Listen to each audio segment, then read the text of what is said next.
சுத்திட்டுமா அவ எடுக்க மாட்டா for sure. சுத்திட்டுமா போடா பாஸ் கானா வினோத். ஹாய் ஹலோ வணக்கம் மக்களே. கடைசியாக ஒரு வழியாக இந்த ஒரு ப்ரோமோ வந்துருச்சு. நம்ம எல்லாரும் எதிர்பார்த்துக்கிட்டு இருந்த இந்த ஒரு ப்ரோமோ, கானா வினோத்து பணத்தை எடுத்துகிட்டு போன அந்த ஒரு மூமெண்ட் என்னால் கண்ட்ரோலே பண்ண முடியல. அந்த அளவுக்கு ஒரு ரொம்ப கஷ்டமாக இருந்துச்சு. இவ்வளோ நாளாக ஒரு மனுஷனை அழுகாமல் நான் பார்த்ததே இல்லை. இவ்வளோ நாள் இந்த மனுஷன் வந்து எதுக்குமே அழுததே இல்லை. இந்த வீட்டுக்கு வந்து கமருதீன் போகும்போது தான் அந்த ஓரளவுக்கு உடஞ்ச மனுஷன் இப்போ பார்த்தீங்க அப்படின்னா, நான் இந்த வீட்டை விட்டு போகிறேன் அப்படின்னு சொல்லி உடஞ்சி பயங்கரமாக அழுதுட்டார். அது பார்க்கும்போது உண்மையிலே நார்மலான பர்சனுக்கே ஏற்றுக்கவே முடியாது. அந்த அளவுக்கு உடஞ்சிட்டார். நான் ஃபஸ்ட்டு 2 ப்ரோமோமே நான் வெயிட் பண்ணிக்கிட்டே இருந்தேன். அதனால தான் ஒரு வீடியோ கூட போடலை. சரி நம்ம வந்து ப்ரோமோ வந்ததுக்கப்புறம் நம்ம வீடியோ போடுவோம் அப்படின்னு நினச்சிக்கிட்டே இருந்தேன். ஆனால் 2 ப்ரோமோ பார்த்திங்க அப்படின்னா மொக்கையான ப்ரோமோவை தான் போட்டுக்கிட்டு இருந்தானுங்க. அதனால் நான் வெயிட் பண்ணிக்கிட்டே இருந்தேன். கடைசியாக 3வது ப்ரோமோ அப்படின்னு சொல்லி கானா வினோத் பணப்பெட்டி எடுத்துட்டார் அப்படின்ற மாதிரியான ஒரு ப்ரோமோ வந்துருச்சு. வினோத், யார் என்ன சொன்னாலும் வெல் பிளேட். ஸோ என்ன நடந்துச்சுன்றத பார்ப்போம் வாங்க. ஃபஸ்ட்டு இந்த ப்ரோமோ பார்க்குறதுக்கு முன்னாடி எனக்கு இது உண்மையாக இருந்துடக்கூடாதுன்னு இப்போ வரைக்கும் வேண்டிக்கிட்டு இருந்தேங்க. அதெல்லாம் இல்லைங்க, அப்படிலாம் இல்லைங்க அப்படின்னு நான் வேண்டிக்கிட்டு இருந்தேன். ப்ரோமோ பார்த்ததுக்கப்புறம் நம்ம என்ன சொல்கிறது, அந்த மனுஷன் என்ன பண்ணார் அப்படின்றத அந்த ப்ரோமோவில் நடந்ததை நம்ம பேசுவோம். ஃபஸ்ட்டு அந்த பணப்பெட்டி பக்கத்தில் எனக்கு தெரிஞ்சு அவரை ரொம்ப ட்ரிகர் பண்ணி விட்டது அரோரா தாங்க.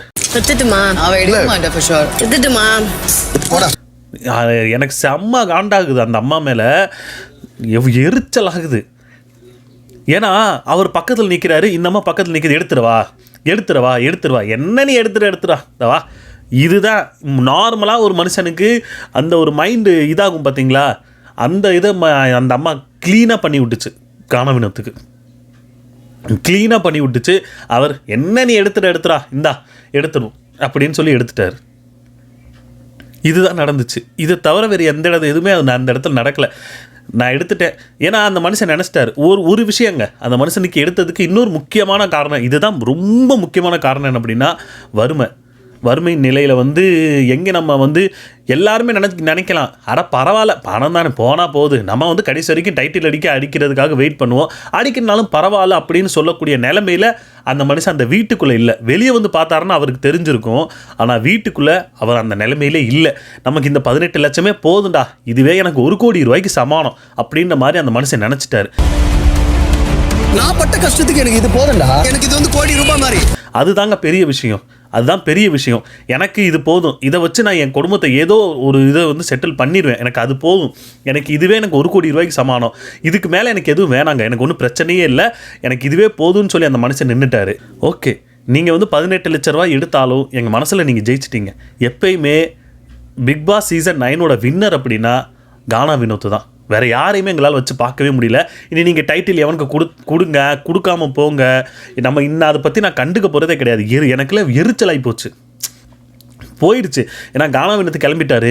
இதுக்கு மேலே நீங்கள் எவனுக்கு டைட்டில் கொடுத்தா எனக்கு என்ன, டிசர்வான பர்சனே கானா வினோத் தான். அவனுக்கு அவரே டைட்டில் போடா டைட்டிலாக எனக்கு இது போதும், எனக்கு இப்போதைக்கு இது எனக்கு இது போதும், இதுக்கு மேலே எனக்கு ஒன்றும் வேணாம். இனிமேல் அவர் வந்தால் செலிப்ரேஷனுக்குள்ளே வந்தாருன்னா இன்னும் கொஞ்சம் ஃபன்னாக இருக்கும்னு நான் நினைக்கிறேன். ஏன்னா டைட்டில் அடிக்கக்கூடிய மனுஷன் டைட்டில் அடிக்காமல் எனக்கு வேணாம் பரவாயில்ல போகுது, எனக்கு இதுவே போதும்னு சொல்லி போகிறார் அப்படின்னா எவ்வளோ யோசிச்சிருப்பார். ஸோ யோசிச்சு பாருங்கள். சப்போஸ் ஒரு கட்டத்தில் நான் தோத்துட்டேன் அப்படின்னா, நான் வந்து ரன்னர் அப் ஆகிட்டேன்னா, நான் இந்த வீட்டில் இருந்ததுக்கான எனக்கு பணம் கிடைக்கும். ஆனால் நான் என்ன நினச்சி வந்தேன், எனக்கான தேவை இன்னும் எவ்வளவோ இருக்குது, அதை நான் சரி பண்ணுறதுக்கு இதை மட்டும் என்னால் வச்சு ஒன்றும் பண்ண முடியாது. இத்தனை நாள் 90 நாள் 100 நாள் கிட்ட கூட வைங்க, இத்தனை நாள் வரக்கூடிய பணம் அதுக்கு வந்து இது பண்ண முடியாது, ஈடுகட்ட முடியாது. அதனால எனக்கு என் கண்ணு முன்னாடியே இருக்குது, நான் எடுத்துகிட்டு போகிறேன், எனக்கு போதும் அப்படின்னு சொல்லி அந்த மனுஷன் இது பண்ணிட்டாரு. எது சொன்னாலும் அவங்க நம்மளால் ஏற்றுக்கவே முடியல இல்லைங்க. என்ன சொல்லி நம்ம மனசை ஆற்றிக்கிறது எனக்கு தெரில. சரி ஓகே, அவர் வந்து அவங்களோட குழந்தை, ஒய்ஃபு, வீட்டோட நிலைமை எல்லாத்த பற்றி எனக்கு இதுக்கு முன்னாடி நிறைய விஷயங்கள் நடந்துச்சுல. இதுக்கு முன்னாடி அவர் நிறைய விஷயத்தில் அவர் சொல்லியிருப்பார், நான் நிறைய இடத்துல தோத்துட்டேன், நிறைய பேரை நம்பி ஏமாந்துட்டேன், அது இந்த இடத்துல நடந்துடக்கூடாது, என் கண்ணு முன்னாடி இருக்குது, நான் கொண்டுட்டு போகிறேன், எதுக்காக நான் நாளைக்கு கிடைக்கிற பலாக்காயை விட இன்றைக்கி கிடைக்கிற கலாக்காயை பெருசுன்னு சொல்லுவாங்களே, அதுதான் இவர் வந்து இன்றைக்கி பண்ணியிருக்காரு. ஏன்னா நம்ம சொல்லலாம், இன்னும் 1 வாரம் நீ வெயிட் பண்ணி நீ வந்து 50 லட்சத்தை அடிச்சிருக்கலாம், டைட்டில் அடிச்சிருக்கலாம், கார் வாங்கியிருக்கலான்னு. ஆனால் அவ்வளோ இது பண்ணியிருந்தா மக்கள் மனசில் வந்து டைட்டில் வின்னர் கானா வினோத் அப்படின்னோட நின்றுப்பார். ஆனால் டைட்டில் அடிக்கக்கூடிய ஒரு மனுஷன் 18 லட்ச ரூபாயோட வெளியே போகிறான்டா அப்படின்ற மாதிரி ஒரு பேர் இருக்குல்ல, அது அதை விட இன்னும் கொஞ்சம் அதிகமான மக்கள் மனசோட பதியும். ஏன்னா நம்ம யோசிச்சுக்கிட்டு இருந்தோம் இவர் வந்து வின் பண்ணுவார்னு. ஆனால் வின் பண்ணாமல் எனக்கு இது மட்டும் போதும்னு சொல்லி எடுத்துகிட்டு போய் அந்த ஒரு மைண்ட் செட்லேயே நம்ம, ஏன்னா நம்ம டைட்டில் வின்னர்னு ஒரு மைண்ட் செட்டில் வச்சுட்டோம். ஆனால் அவர் இல்லைன்னு சொல்லி நம்மளால் அதை ஏற்றுக்க முடியாத ஒரு வழி இருக்குது பார்த்தீங்களா. அந்த ரெண்டுமே எப்பயுமே நம்மளால் அதை மறக்கவே முடியாது. எப்படி எல்லா சீசன்லேயும் ஒவ்வொரு விஷயம் நடக்குதோ, இந்த இப்போ ரீசெண்டாக கூட அந்த போஸ்ட் நான் பார்த்துட்டு தான் வந்தேன்.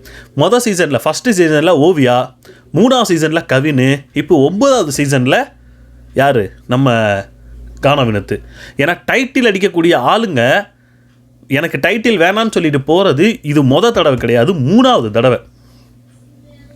அப்போது எல்லாருக்குமே தெரியும் இது வந்து எப்படி ஏன் நடக்குது என்ன நடக்குது. ஏன்னா கவினுமே ஒரு விஷயத்தை இந்த ஒரு விஷயத்தான். ஏன்னா அவருமே அந்த ஒரு பண கஷ்டத்தில் தான் இருந்தார்.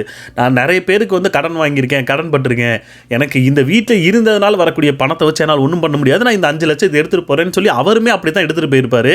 அதுக்கு எல்லாருமே ரொம்ப கஷ்டப்பட்டோம். அவர் போனது ரொம்ப கஷ்டமாக தான் இருந்துச்சு. ஆனால் இப்போ கவினோட நிலைமையே வேறு. 50 லட்சம் என்னடா 50 லட்சம், கோடியாக சம்பாரிச்சுக்கிறார் அந்த மனுஷன். ஒரு படத்தில் கமிட் ஆனார் அப்படின்னா 3-4 கோடி அவர் பாட்டுக்கு சம்பாதிக்கிறாரு. ஹரிஷ் கல்யாணம் சொல்லுங்கள், அவர் எப்படி சம்பாரிச்சுக்கிட்டு இருக்காரு. இந்த மாதிரி கானா வினோத் வேறு லெவலில் சம்பாதிக்க போகிறாருங்க. சரி, அதுதான் நான், ஏன்னா இதை பார்க்க விட்டு எனக்கு அதுதாங்க தோணுச்சு. அதில் ஒரு விஷயத்தை நல்லா கவனித்து பாருங்கள், எல்லாருமே அழுகிறாங்க, அரோரா மட்டும் சிரிச்சுக்கிட்டு இருக்க பார்த்தீங்களா. எனக்கு அதுதான் டென்ஷன் ஆகி போச்சு. அப்போ நீ வேணுக்குனே அவர் எடுக்க வைக்கிறதுக்காக நீ ட்ரிகர் பண்ணியான்ற மாதிரி தான் எனக்கு தோணுது. அந்த இதில் எல்லாருமே அதிர்ச்சி ஆகிறாங்க, ஆனால் அரோரா மட்டும் சிரிச்சுக்கிட்டு இருக்கு. விக்ரம்லாம் அதிர்ச்சிக்கு உச்சிக்கே போயிட்டார், ஆனால் அரோரா மட்டும் சிரிச்சுக்கிட்டு இருக்கு. என்ன இதேன்னு தெரில. ஏன்னா எல்லாருமே அந்த இடத்துல நின்றுக்கிட்டு இருக்காங்க, திவ்யா எல்லாருமே நின்றுக்கிட்டு இருக்காங்க. ஆனால் கானா வினோத் நான் எடுத்துட்டேன் அப்படின்னு சொல்லி எடுத்துட்டாரு.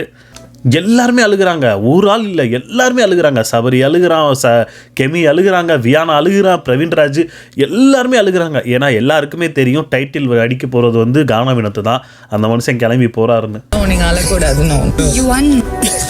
வினோத், யார் என்ன சொன்னாலும் வெல் பிளே. யாராலையுமே ஏற்றுக்க முடியலைங்க. ஏன்னா கீழ்நிலையிலேருந்து ஒரு மனுஷன் டைட்டில் அடிக்கிற அளவுக்கு போகக்கூடிய ஆள், எல்லார் மனசையுமே பிடிச்ச ஒரு ஆள் அப்படின்னா. ஏன்னா கானா வினோத் மாதிரி நிறைய பேர் அந்த பாட்டு பாடுறதுல அந்த இதுலேருந்து உள்ளே வந்திருக்காங்க.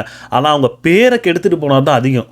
ஆனால் உள்ளே வந்து உன்னை எங்களுக்கு பிடிச்சிருக்கியா, நீ தான் டைட்டில் வின்னர்னு உன்னை ஒரு டிசர்வ் பர்சனாக நம்ம வச்சு அந்த மனுஷன் வெளியே போகும்போது இருக்கிற வழி இருக்கே, முடியலைங்க. ரொம்ப கஷ்டம். அந்த மனுஷன் உடஞ்சிட்டாரு, நாங்களும் உடஞ்சிட்டோம். சரிங்க, ஒரு விஷயம், இந்த வீடியோ முடிகிறதுக்கு முன்னாடி நான் ஒரு விஷயம் சொல்கிறேன். என்றைக்கு டைட்டில் என்ன வருதோ, ஃபினாலேலாம் வருதோ அதை பற்றி விட்டுருங்க. இன்றைக்கி தான் எனக்கு ஃபினாலே. இன்றைக்கி நான் லைவில் தான் இருக்க போகிறேன். மோஸ்ட்லி லைவ் பார்த்துக்கிட்டே இருப்பேன். எப்போ அவர் வந்து அந்த சீனு, அந்த ஒரு சீக்வன்ஸ் வரப்போதோ அப்போ நான் லைவில் வரேன். இன்றைக்கி தான் நமக்கு வந்து ஃபைனாலு. இவர் அடிக்கிற இந்த தான் எனக்கு வந்து கடைசி நாள். எனக்கு அதான் யோசிச்சுட்டேன், வரணும், லைவில் பேசுகிறோம். லைவில் அவர் அங்கே எடுக்கும்போது நம்ம பார்த்துக்கிட்டே இருக்கோம். உங்கள் கூட நான் லைவில் பேசுகிறேன். வாங்க, நீ யாரெல்லாம் என் கூட வந்து லைவில் கலந்துக்கிறீங்களோ கலந்துக்குங்க. அவ்வளோதான் நான் சொல்லணும்னு நினைக்கிறேன். I love you too, Vinod. இந்த லட்சங்கள் கோடிகளாக மாறும் நாள் ரொம்ப தூரத்தில் இல்லை. சரிங்க, நீங்கள் என்ன நினைக்கிறீங்க கமெண்ட் செக்ஷனில் கமெண்ட் பண்ணுங்கள். லைவில் வரவங்க வாங்க. அப்போதைக்கு நான் லைவில் உங்கள் கூட வருவேன். எப்போன்னு தெரியாது, ஏன்னா எப்போ வந்து லைவில் வரப்போ ஹாட் ஸ்டாரில் வந்து லைவாக ஓடுன்னு தெரியாது. அப்போ ஓடும்போது நான் லைவில் உங்கள் கூட யூடியூப்பில் இருப்பேன். Ta-ta, bye bye.